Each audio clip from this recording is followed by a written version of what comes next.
Okay, so welcome back to the Angry Mom series.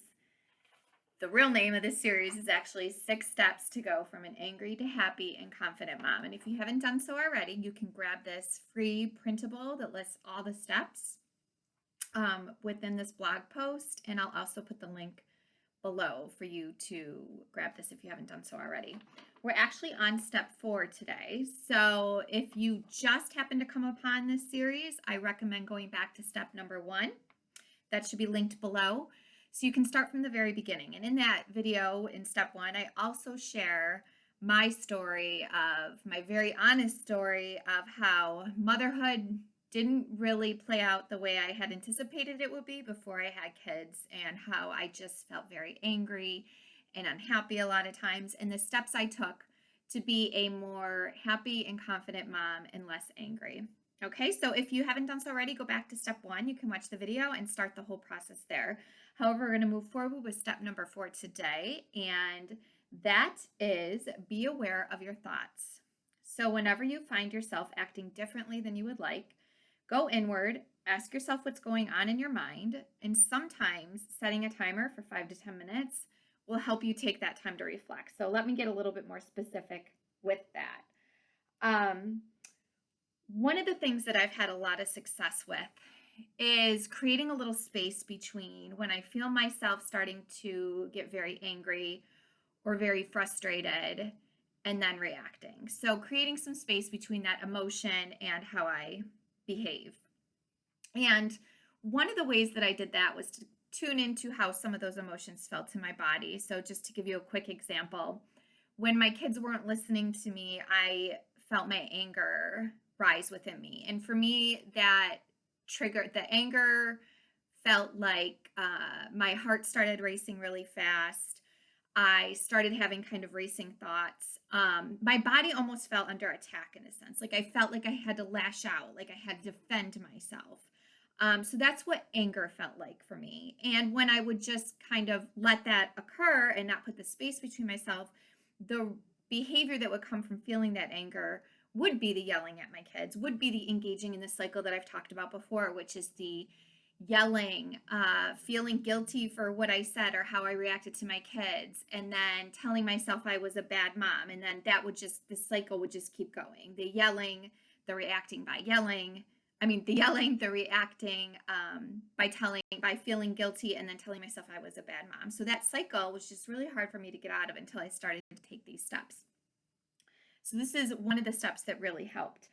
So I'll give you a concrete example because I work really well when I have like a concrete system to kind of follow. And I know sometimes that's why this work is hard, because it's individual to each of us. And I can't tell you if you just do this thing, this, 1, 2, 3, 4 thing, you're going to get the results that you want. It's all individual to who we are and how we want to be as a mom, which we've talked about in some of the other steps. But let me just share with you. So let me give you an example. I tend to have to resist yelling at my kids when it's in the morning, they're getting ready for school, and they're fooling around in the hallway instead of in their bedrooms getting dressed. So it never seems to fail. It's just what they do. They're kids, right? We talked about this before too. It would be almost unreasonable of me to think that they're not going to fool around a little bit in the morning. So anyways, when I start to feel my anger rising, so my heart starts to beat, I feel like I need to do something, I need to move, I need to react, that anger's rising. They're in the hall fooling around, making a lot of noise instead of in their bedrooms getting dressed, which is what I told them to do. I recognize the anger and I have my, I don't know if you can see my Fitbit here. I set my timer for either 5, depending on how much time I have, 5 to 10 minutes. And I tell myself that within that 5 to 10 minutes, I am not going to react. Okay. Instead, I'm just going to sit with my anger. I'm going to allow myself to kind of just see what's going on in my head. Right. And after the timer goes off, I can choose how I want to behave. So I'm creating some space for myself in that moment. And what happens is that when I use this technique and I'm looking at what's going on in my head, a lot of times when I'm feeling that anger, it's because I'm having thoughts about what they shouldn't be doing, right? And the reality is they're doing it. So we've talked about this too. Not really fighting against what's really happening. But in my head, I would be telling myself they shouldn't be doing this. They never listen to me. they're going to be late for school. All these things are going on that's just rising, making my anger rise. So when I took that space to allow those thoughts to come through, a lot of times it only took 2 to 3 minutes before I either was distracted by something else that I needed to do, or I just realized, okay, they're just going to be kids. I'm going to let this go. Or they would just on their own move on to something else. So by giving myself that space, I didn't necessarily react to how they were behaving.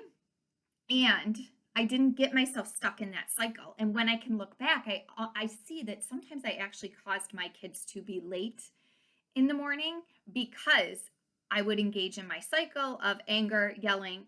That would take time.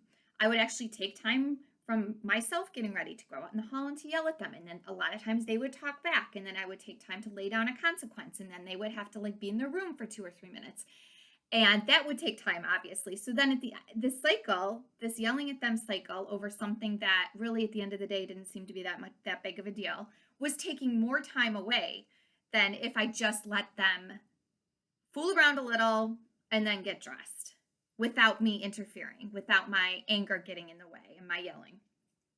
So using a timer has been really helpful for me to try to create that space for myself and to evaluate what's going on with my mind. If you have a little bit more time and you feel that anger rising, another exercise you can do is sit down with your journal or your notebook or even the note app on your phone, and you can just type out everything that you're thinking, right? So all those things that are going on in your head that's creating you to feel so much anger, you can just type that out as fast as you can. Sometimes I type so fast when I'm angry. Type that out on your notes or write that as fast as you can. Get that out of your head, and then you can go back and see what you're thinking. See some of the things that you're telling yourself. Are you noticing that some of your rule books are coming up again, like we've talked about in the other steps? The expectations you have that you set for your kids that they're not meeting, or maybe the expectations for yourself that are unrealistic. Are those what's causing you to feel angry? So give yourself that space to write it out or to just have that time to think and to reflect. Some of the other things that you want to pay attention to is talking to yourself without shame or regret. So having real grace with yourself. So let's say then that you did give in at that moment and you yelled at the kids and they were upset, and then it just kind of you felt like, oh man, my reaction kind of put a damper on the morning. That's okay. Let it go. Talk to yourself with kindness. Realize that we're all human, right? We talked about the 50-50. And some days you're going to have these feelings and you're going to react to them, and some days you're not. That's just all part of being a human. It's the human experience. But don't get yourself stuck in that cycle by telling yourself that you're a horrible mom, you ruined their morning, you're never going to get this right, you're ruining them. Just let it go. You got angry about them fooling around in the hallway. It is what it is. Let's move on to the next.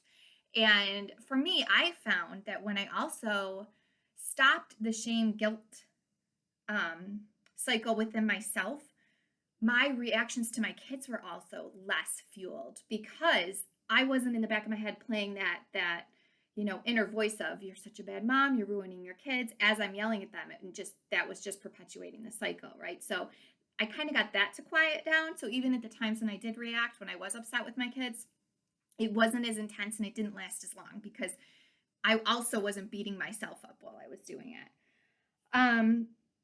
And then think about, look at the thoughts. If you wrote things down at your journal, which I highly recommend, writing out just pen to paper is so helpful to clear your mind and get some relief, but also just to get some clarity over what's going on. Think about, what did you write? Do you have a lot of my child should things going on? Or I should be doing this, or my child shouldn't, or I shouldn't be doing this. Remember, those are a lot of times ways that we're fighting against what's really happening, and they're also ways that we're not accepting the 50-50 in life. So your task for week 4 is to use the opportunity when you feel yourself becoming frustrated or angry to set your timer for 5 to 10 minutes and go inward with your mind, okay? So ask yourself what's going on. And is how you are about to behave in line with your new vision for yourself, the new vision that you created for how you want to be as a mom? And once you get that out, once you process that through, Go ahead and proceed however way you choose. You may still choose to get really upset. You may still, or you may choose to just let it go. And then that's also a great experience because if you choose to let something go, you can see then what the after effects are and how that might be different than if you were to I don't want to say overreact because sometimes we're not overreacting, but if you're reacting out of anger and if you're, yelling and taking up time, like I said, expressing yourself. So that is week 4. Okay. So be aware of your thoughts. You can use the process that I gave you, use your timer to go inward and reflect when you feel those moments coming up when you want to react to your kids and that's out of line with what you want, how you want to be as a mom.